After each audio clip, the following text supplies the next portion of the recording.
Tonight, 6 straight nights of American strikes, and Iran's threat to choke a second oil route out of the world economy. Wildfire smoke and a FIFA investigation hang over Sunday's World Cup final. And President Trump goes primetime to reopen the fight over American elections. It's July 17th. This is your News Rush tonight. We begin in the Persian Gulf, where 1 week ago the world's most important waterway became its most dangerous.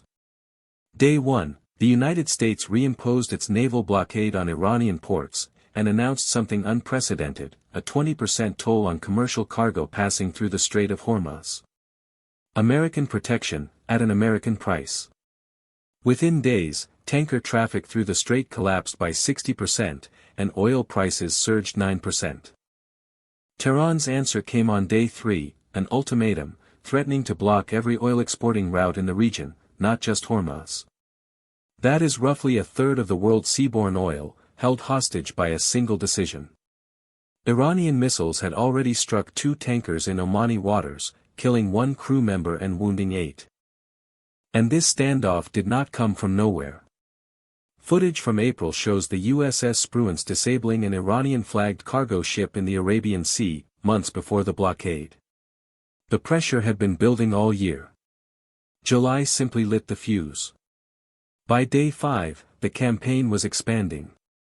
American jets, drones, and warships struck coastal surveillance sites, air defenses, and logistics hubs, including targets on Qeshm Island and near Bandar Abbas.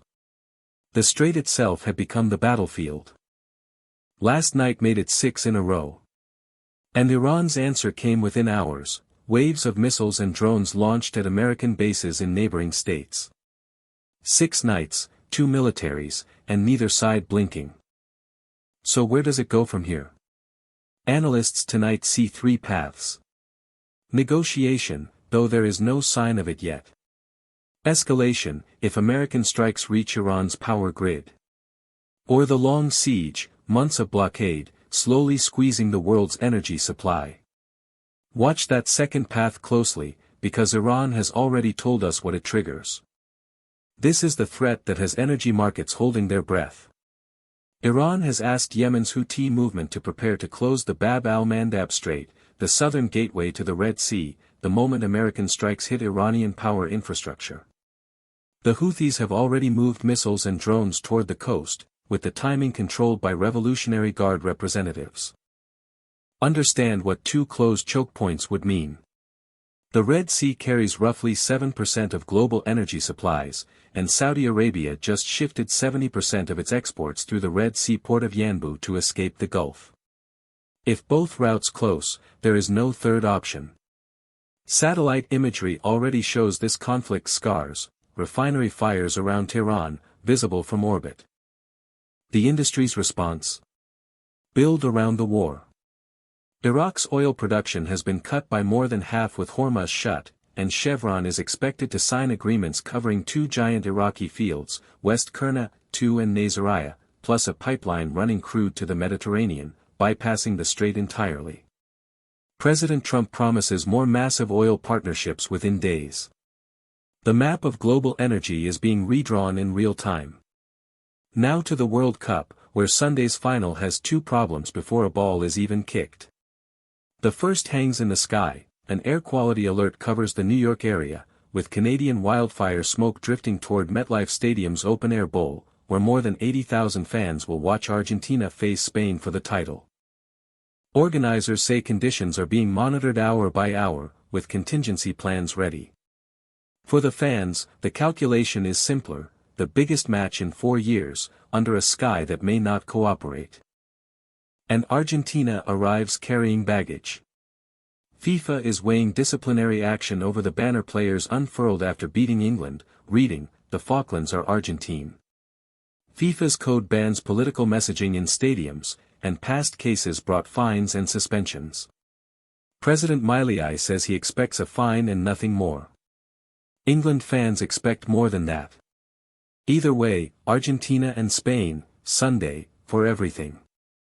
In Washington, President Trump went primetime with a warning about American elections, arguing the systems remain vulnerable and releasing declassified documents he says will build confidence in election security, citing non-citizen voter registrations and a case in Michigan.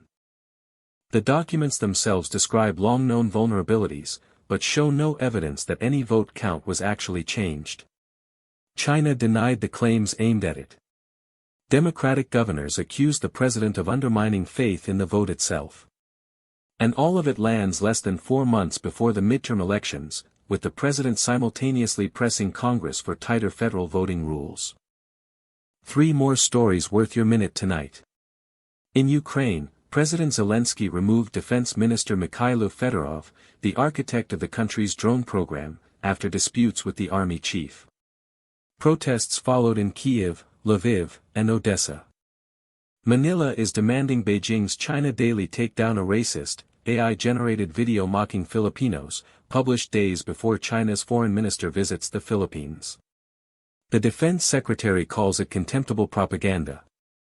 And in Tokyo, Parliament locked in male-only imperial succession, choosing adoption from former imperial branches over allowing the popular Princess Aiko to one-day reign.